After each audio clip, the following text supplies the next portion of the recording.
Hello friends, स्वागत है आप सबका मेरे चैनल पे। ये मेरा नया चैनल है। इसको मैंने अभी शुरू किया है और ये मेरी पहली वीडियो होगी इस चैनल पे। और उम्मीद करता हूँ आप लोगों का प्यार और सहयोग मिलेगा। ये बेसिकली मेरा ये चैनल सभी फूड इंडस्ट्रीज़ के लोगों को समर्पित है। और यहाँ पे आपको बहुत सारी इंफॉर्मेटिव चीज़ें मिलेंगी, चाहे वो रेगुलेटरी से रिलेटेड हो, चाहे वो एक्सपोर्ट रेगुलेशन से रिलेटेड हो, चाहे वो लीगल मेट्रोलॉजी से रिलेटेड हो, चाहे वो फूड सेफ्टी एंड ऑडिट से रिलेटेड चीज़ें हों। मैंने करीब करीब 14 साल इंडस्ट्रीज़ में, फूड इंडस्ट्रीज़ में काम किया है और अभी भी कर रहा हूँ। तो आप जो भी मैंने काम किया है, जो भी मैंने सीखा है, वो इस वीडियो में लेके आया हूँ। और उन सभी लोगों को जिनके रेगुलर जानकारी चाहिए, इंफॉर्मेशन चाहिए, उनके लिए मेरा ये चैनल काफ़ी सहयोग करेगा। तो अगर आपने मेरा चैनल सब्सक्राइब नहीं किया है तो कृपया कर लीजिए। और आपको ऐसे ही अच्छी चीज़ें हम लाते रहेंगे इस चैनल पे। इस चैनल से जुड़े रहिए और अपना प्यार देते रहिए। तो आज की जो वीडियो है वो आपको याद होगा, अभी नया रेगुलेशन आया है जिसको बोलते हैं पैकेजिंग एंड डिस्प्ले रेगुलेशन 2020। तो packaging and display regulations 2020 replace कर रहा है फूड सेफ्टी FSSAI का जो पुराना रेगुलेशन था, पैकेजिंग एंड लेबलिंग रेगुलेशन को। तो पैकेजिंग एंड लेबलिंग रेगुलेशन अब 3 पार्ट्स में डिवाइड हो गया है। पहला पार्ट है पैकेजिंग रेगुलेशंस, जो 2018 में दिसंबर में आया था। दूसरा पार्ट है क्लेम एंड एडवर्टाइजमेंट रेगुलेशंस, 2018 में ये भी रेगुलेशन आया था दिसंबर में ही। और ये तीसरा पार्ट जो था, जो काफ़ी दिन से ड्राफ्ट में चल रहा था, जद्दोजहद चल रही थी, कुछ इश्यूज थे फूड इंडस्ट्रीज़ के, ऑब्जेक्शंस थे उसकी वजह से। तो कुल मिला के ये रेगुलेशन काफ़ी दिनों से अटका हुआ था, जो अब जाके 10 दिसंबर 2020 को रिलीज़ हुआ है। तो इस रेगुलेशंस में बहुत सारी चीज़ें हैं जो उन्होंने ड्राफ्ट में जो थी और इसमें नहीं दी हैं, जो बहुत ही इम्पोर्टेंट चीज़ें थी जिसको लेके फूड इंडस्ट्रीज अपोज कर रही थी, वो चीज़ें उन्होंने रोक ली है। तो ऐसा नहीं है वो नहीं देंगे, देंगे तो ज़रूर, बट अभी फ़िलहाल वो रोका है और बाकी चीज़ें उन्होंने नोटिफाई कर दिया है 10 दिसंबर 2020 को। तो उसी को लेके मैं आया हूँ यहाँ पे, आपको बताने आया हूँ कि क्या क्या नई चीज़ें आई हैं। पुराने में क्या था, मैंने एक सीट बनाई है ताकि आपको वो पूरा रेगुलेशन ना पढ़ना पड़े, पूरी समरी लेके आया हूँ यहाँ पे कि पुराने में क्या था रेगुलेशंस में और नया रेगुलेशंस क्या कहता है, पैकेजिंग एंड डिस्प्ले रेगुलेशंस। तो चलिए, पैकेजिंग एंड लेबलिंग रेगुलेशन 2011 को packaging and display regulation, labelling and display regulation 2020 के तुलना में देखते हैं कि क्या नया है, क्या चीज़ें छोड़ी हैं, क्या एडिशनल जोड़ा है, और हमें क्या चेंजेस करने पड़ेंगे अपने लेबल्स पे, अपने आर्ट पोस्ट पे, और उसकी टाइम लाइन्स क्या होगी। टाइम लाइन्स तो मैं आपको बता दूं, टाइम लाइन है 31 दिसंबर 2021, 31 दिसंबर 2021 तक हमें ये करना पड़ेगा अपडेट्स। 1 जनवरी से ये इम्प्लीमेंट होगा। मे भी फर्दर एक्सटेंशन मिलेगा, हर रेगुलेशंस में मिलता आया है, तो इसमें भी डेफिनेटली मिलेगा, क्योंकि इसमें तो काफ़ी ज़्यादा चेंजेस है। तो अभी तो लेकिन हम फिलहाल 31 दिसंबर 2021 तक का ही मान के चल रहे हैं, जिसमें हमें सारे एफ को अपना लेबल उसके हिसाब से बनाना पड़ेगा, जो नया रेगुलेशन है। तो चलिए, आपको 1 to 1 करके सारी चीज़ें दिखा दें कि क्या क्या नया आया है, क्या क्या हमें करने हैं। Addition of definition in new regulations, नया रेगुलेशंस में नया डेफिनेशन आया है। पहले कोई डेफिनेशन इसकी नहीं थी। टर्म एंड डेफिनेशंस कई पार्ट्स हैं। कोई भी रेगुलेशन आता है तो सबसे पहले टर्म एंड डेफिनेशंस आते हैं। तो इसमें है कि पहले ये सारी डेफिनेशंस नहीं थी, सॉर्टेड पैक की, फ्रंट पैक की, नॉन रिटेल कंटेनर्स की, पैकेज कंटेनर्स की, रिकमेंडेड डाइटरी अलाउंस की, RDA की। तो ये सारी डेफिनेशंस नई डेफिनेशंस है जो इंक्लूड की है। इवन इस बार उन्होंने जुवेनाइल का भी डेफिनेशंस इंक्लूड किया है, जो जुवेनाइल जस्टिस इंडिया का है उससे लिया है उन्होंने, कि 18 साल का है तो उसको जुवेनाइल, से कम का है तो उसको जुवेनाइल माना जाएगा। अब मुझे अब नहीं पता है कि फूड में ये किस लिए एप्लीकेबल किया है, फूड का और कानून का इससे क्या रिलेशन है जुवेनाइल का। ये तो FSSAI वाले ही जाने कौन से दिमाग से किया है, बट बाकी चीज़ें जुड़ी हैं, 6-7 डेफिनेशंस नहीं आई हैं। उसके बाद आता है आपका नेम ऑफ फूड।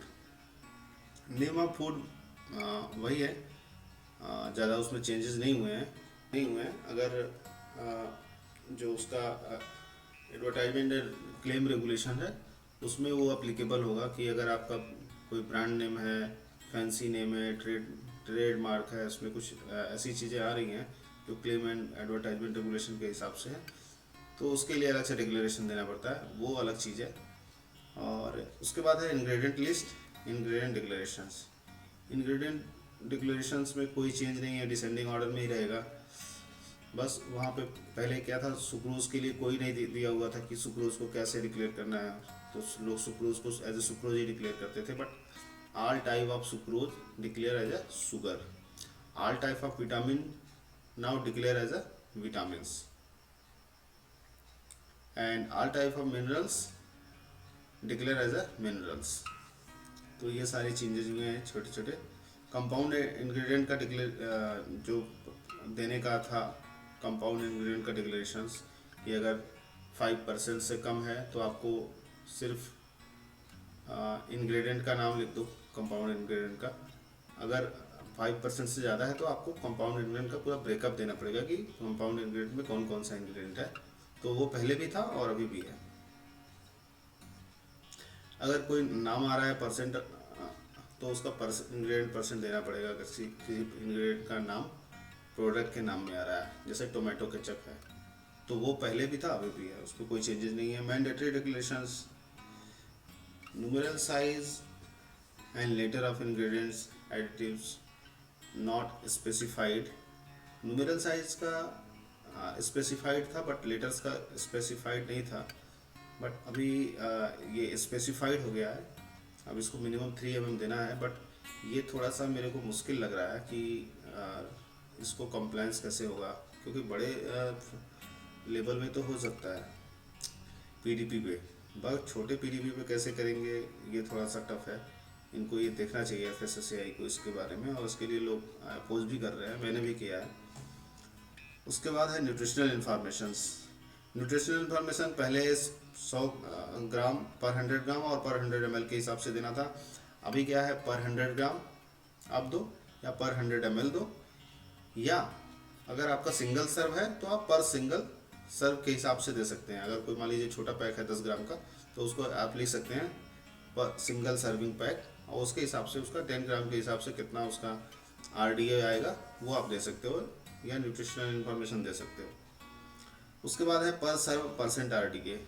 पर सर्व परसेंट RDA मीन्स होता है कि जैसे सपोज करो आपको 2000 कैलोरी रोज का चाहिए, आपकी रिकमेंडेशन है एज अ साइंटिफिक डेटा के हिसाब से कि एडल्ट को 2000 कैलोरी का रोज का चाहिए फॉर हिज डेली यूज, उसकी बॉडी को।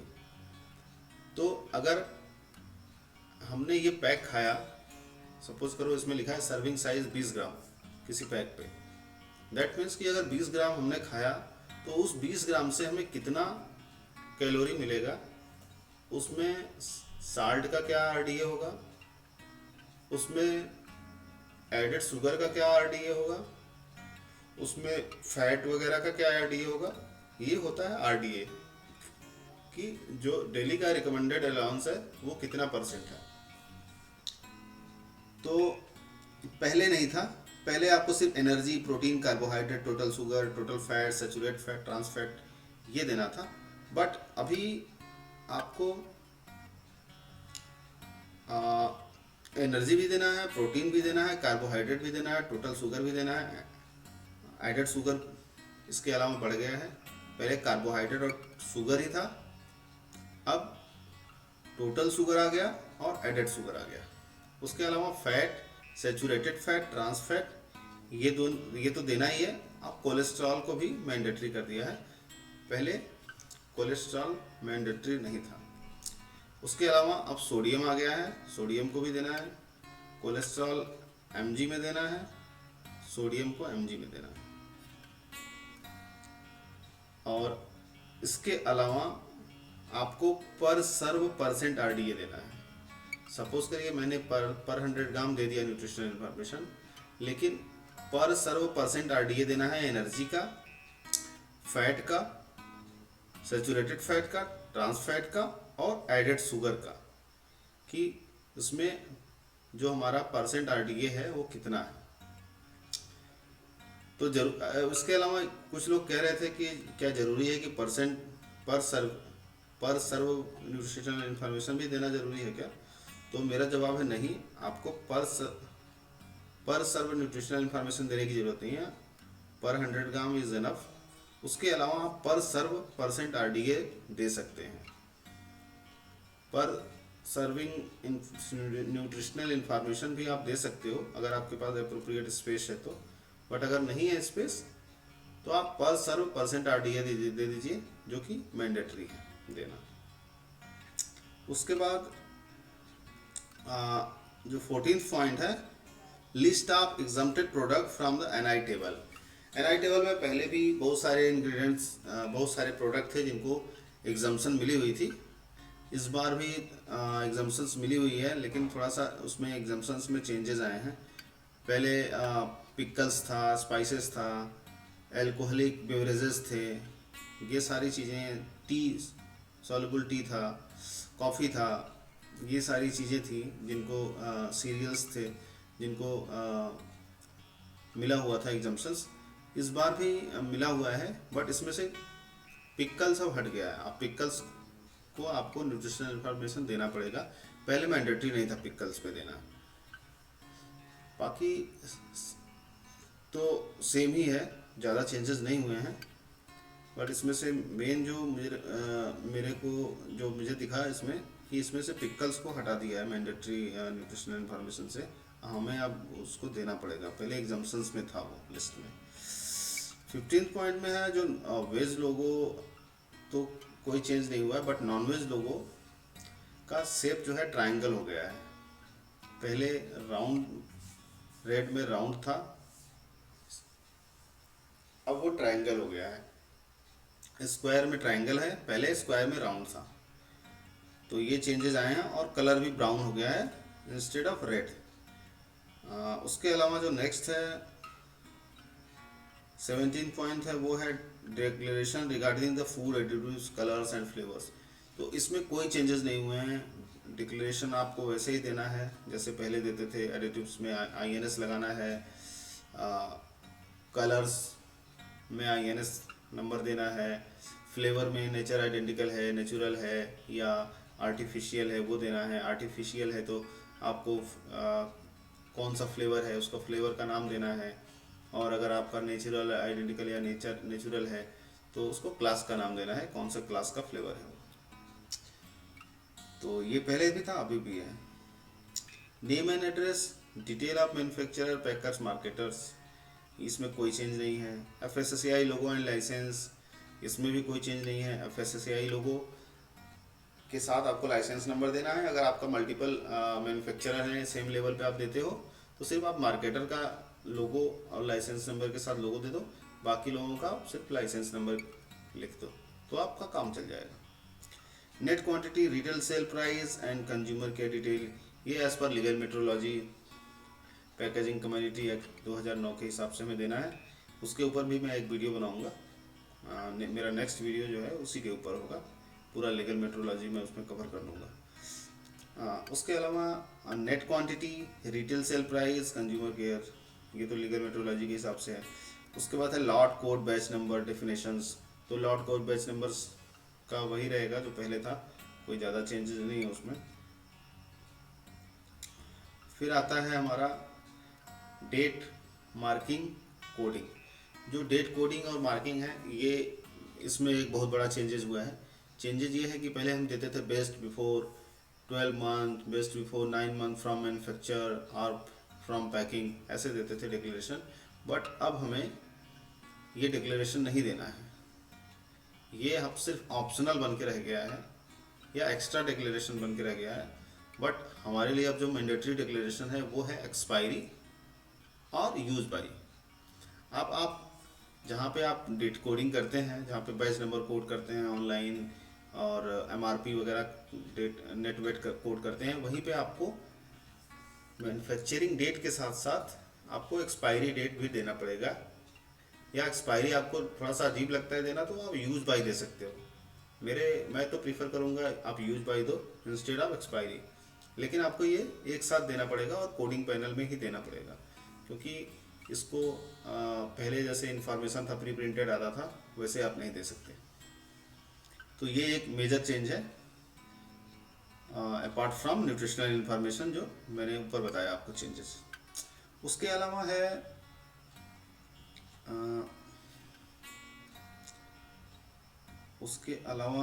Exemptions from best before expiry. हाँ, कुछ प्रोडक्ट हैं जिनको एग्जाम्पशंस मिला हुआ है बेस्ट बिफोर एक्सपायरी से, जैसे कि एल्कोहलिक प्रोडक्ट्स हैं, वो हैं विनेगर है, बॉइल्ड शुगर है, सॉलिड शुगर है, फूड ग्रेड साल्ट है, चीविंग गम है। वो प्रोडक्ट जिनकी वाटर एक्टिविटी या तो जिनमें अल्कोहल होता है या जिनकी वाटर एक्टिविटी बिल्कुल ही कम होती है, जिनका सेल्फ लाइफ आसानी से ज़्यादा दिन तक रह जाता है, जो ख़राब नहीं होती, तो वो सारी प्रोडक्ट्स को इन्होंने free from best before expiry कर दिया है। एलर्जन डिक्लेरेशन, ये नया रेगुलेशन आया है। ऑल्दो लोग देते थे लेकिन मैंडेटरी नहीं था एफएसएससीआई की तरफ से, बट अब मैंडेटरी हो गया है। अब हमें एलर्जन डिक्लेरेशन देना पड़ेगा, पहले ये डिक्लेरेशन मैंडेटरी नहीं था। और इसमें जो इन्होंने एलर्जन आइडेंटिफाई किए हैं वो है ग्रेन्स, जैसे wheat, rye, barley, oats, split are their hybridised structure.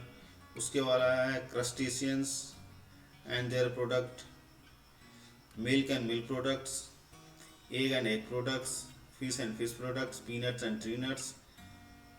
peanuts and tree nuts को इन्होंने एक ही में रखा है, but both are the different things। tree nuts में आपका आ जाएगा almond, walnut, pistachio, chive nuts and their products। इसके वाला सोया प्रोडक्ट्स है एंड सोया है, और सल्फाइड प्रोडक्ट्स है। अगर आपका 10 mg पर kg के ज़्यादा का सल्फाइड है आपका, तो आपको डिक्लेरेशन देना पड़ेगा कंटेन्स सल्फाइड। डिक्लेरेशन भी ऐसे ही देना है आपको, कैपिटल लेटर में लिखना है कंटेन्स। इंग्रेडिएंट डिक्लेरेशन के जस्ट नीचे अलग लाइन में कंटेन्स, मान लीजिए आपका मिल्क है, मिल्क सॉलिड है, तो आप लिख सकते हैं कंटेन्स मिल्क। आपका मान लीजिए मिल्क भी है और कोई नट है तो contains milk and tree nut. Peanut है तो कंटेन्स मिल्क एंड पीनट, ऐसे करके आप डिक्लेरेशन दे सकते हैं। उसके अलावा है declaration on product not mean for human consumptions. इसके लिए एक अलग से लोगो भी बना हुआ है जो हमें देना पड़ेगा, जो वो प्रोडक्ट जो ह्यूमन कंजम्पशन के लिए नहीं बने हैं, उसके लिए हमें ये लोगो देना पड़ेगा, ऐसे क्रॉस स्क्वायर में ऐसे क्रॉस बना के, जो आदमी के लिए नहीं बना है, जो ह्यूमन कंजम्पशन के लिए नहीं है, जैसे पेट्स वगैरह के लिए।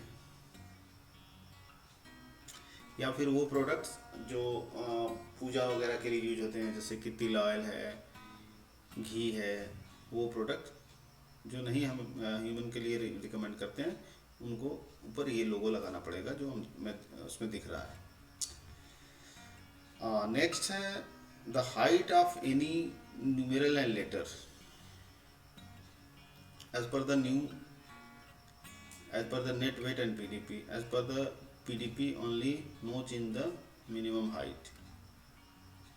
numeral heights आपका पैकेजिंग एंड कमोडिटी एक्ट 2009 को लेके चलना पड़ेगा, specially in the case of the date coding, वहाँ पे वही चलेगा।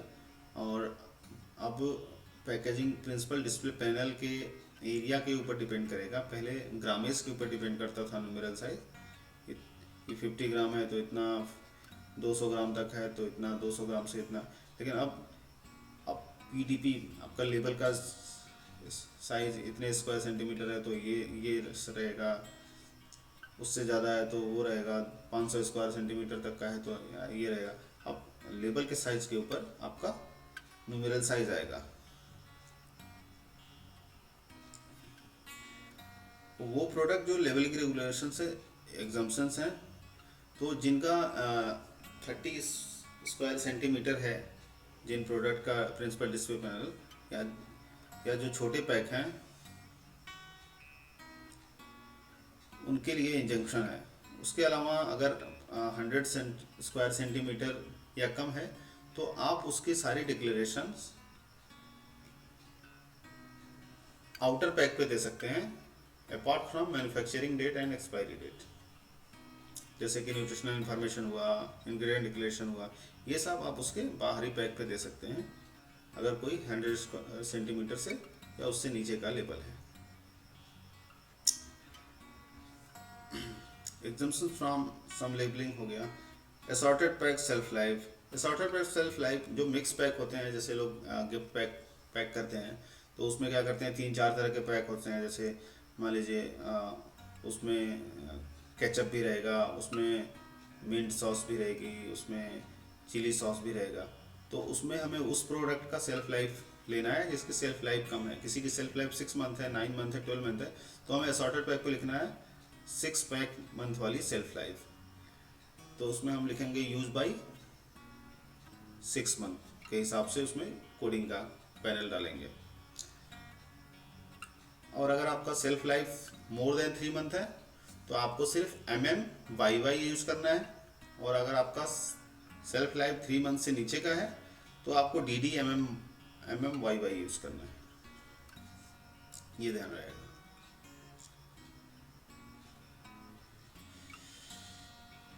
अगर कोई कंटेनर नॉन रिटेल का है तो हम उस पर लिख देंगे कि institutional pack not for retail cell. अगर वो इंस्टीट्यूशनल पैक के लिए, इंस्टीट्यूशनल पैक वो पैक होते हैं जो जैसे किसी इंस्टीट्यूशन में जाते हैं, रेस्टोरेंट्स में जाते हैं, intermediate product as a intermediate product वहाँ पे यूज होता है बिफोर सर्विंग, तो वहाँ पे हम लिख देते हैं प्रोडक्ट पे नॉट फॉर रिटेल सेल।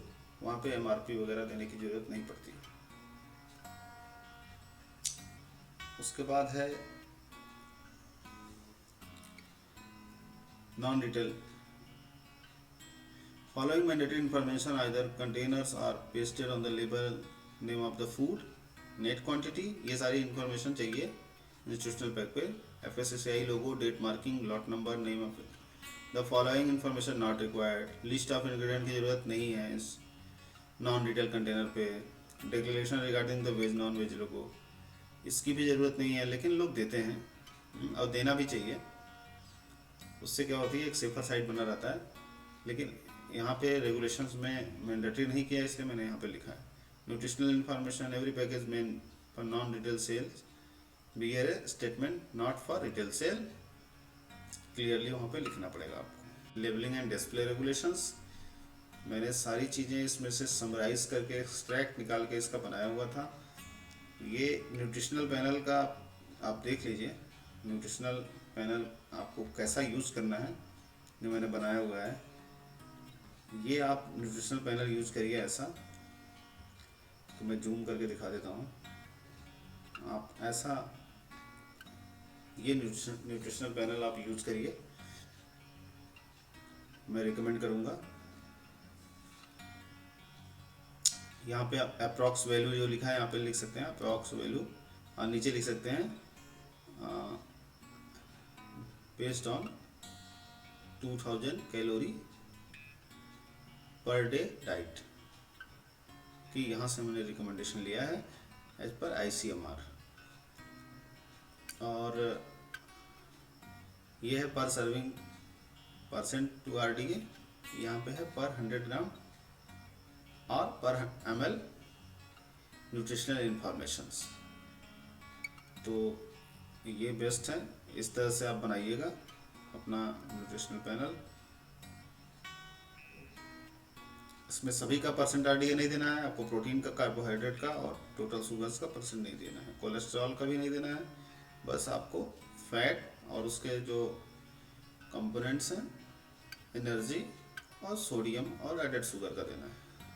पहले का आता था वो भी देख लीजिए पहले कैसा था। तो ये है मेरी लेबलिंग एंड डिस्प्ले रेगुलेशंस पे वीडियो। उम्मीद करता हूँ आपको समझ में आया होगा और आपको ये वीडियो पसंद आया होगा। पसंद आया होगा तो इस वीडियो को लाइक करिए और मेरे इस चैनल को सब्सक्राइब करिए। आपके सपोर्ट की मुझे बहुत ज़रूरत है, तभी मैं आपको बहुत सारी चीज़ें और ला के दे सकता हूँ।